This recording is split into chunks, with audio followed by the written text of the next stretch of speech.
after water, tea is the most consumed beverage in the world. And wherever you find tea, you find teapots. Our collection comprises over 20,000 objects. We don't live with all of them because the collection is too big for our house. Of course, they're ours, so it's like your children and grandchildren.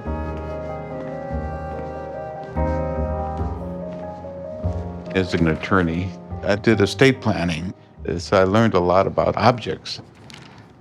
I think Gloria has a better eye than I do. I was more the acquirer, and Gloria was more the appreciator. Definitely the appreciator. We have a big antique collection, things from the 1700s on. This one that looks Chinese because of the bamboo is actually British, and this one came from China. We have a collection of miniature teapots, particularly from Victorian times on. I feel like I'm 4 or 5 years old again when I look at some of these. I used to go Sunday morning to the flea markets, and I saw these production teapots. These are made by companies. There's houses, and there's cars, and there's people. I found them fun, Gloria less so, but... Such sincerity, you know. We love contemporary, one-of-a-kind teapots. We refer to them as containers full of ideas because I think what the artist was thinking of or celebrating or worrying about came through in their work and their hands. Richard Notkin, his works are often very political. This is from his Broken Heart series.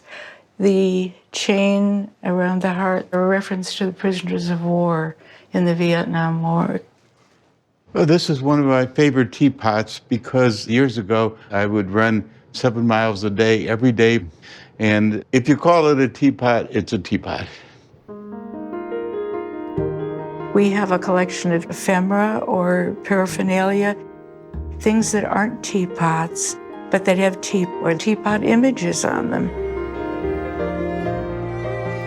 Sitting down and having a cup of tea with someone, you know, it's a universal symbol of friendship and hospitality.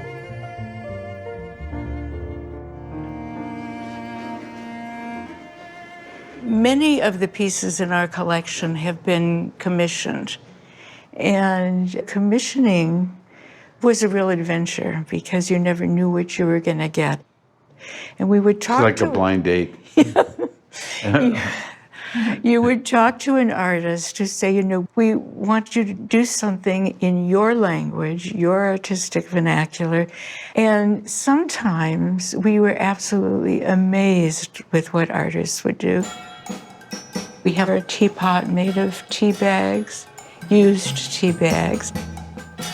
This is window screen, pistachio shells. We met an artist who said, I have all these watches, and I can put them together and call it the Watchdog teapot. There's probably 100 different watches on there, none of which work very well. This is Peter Shire's wonderful teapot. We have a lot of his work. Teapot madness, boy.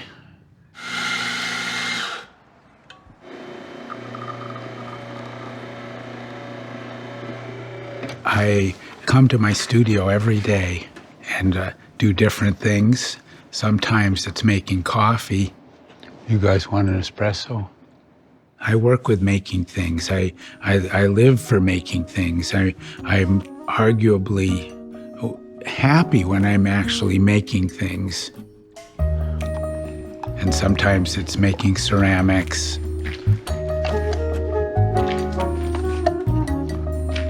You know, this clay, when it fires, will be white, but I want this to be very distinct on top, not too transparent.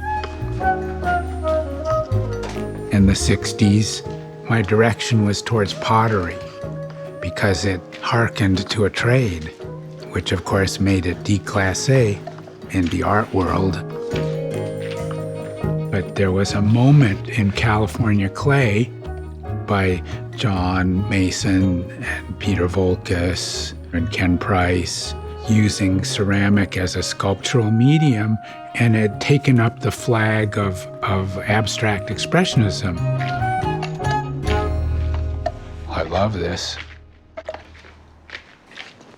Peter Shire is a Los Angeles legend. I'm always attracted to artists who have a vision, a whole artistic vocabulary that's beyond just making the object. And for Peter Shire, it's through and through. They're ceramics that are not very expensive. It's art for the people.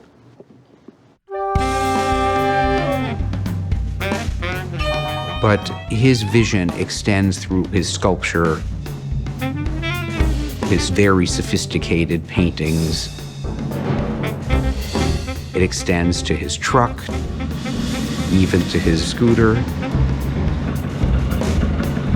We wanted Peter to bring his special artistic world into the gallery. I came up with Rumpus Room from that kind of 50s notion of the Rumpus Room as a place where anything can happen that you can't do in any of the other rooms. These works are a cross of design language, craft language, and what we call art.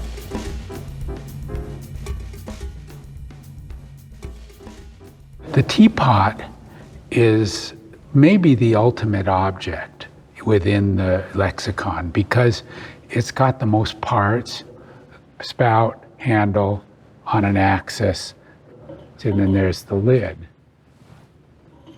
I had an idea of combining sculptural values into the teapot, yet still this hydraulic situation could be operative.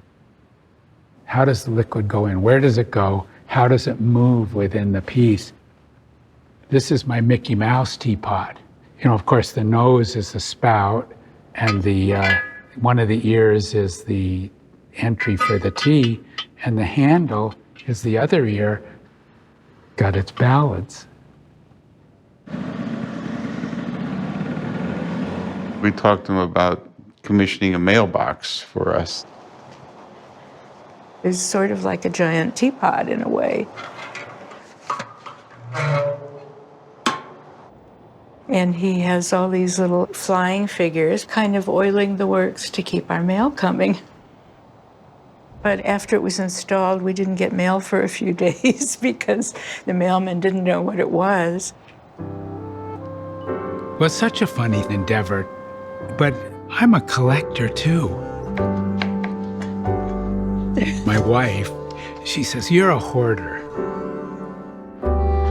These things I work with. And yes, there are certain things that don't get used, but we take joy in looking at them and maybe remembering a moment. These two hammers, one was my dad's favorite hammer. He used this to frame houses. And this is the hammer that was my grandfather's. They're virtually the same hammer. It's so nuts. Hammers and teapots. But God bless the collectors.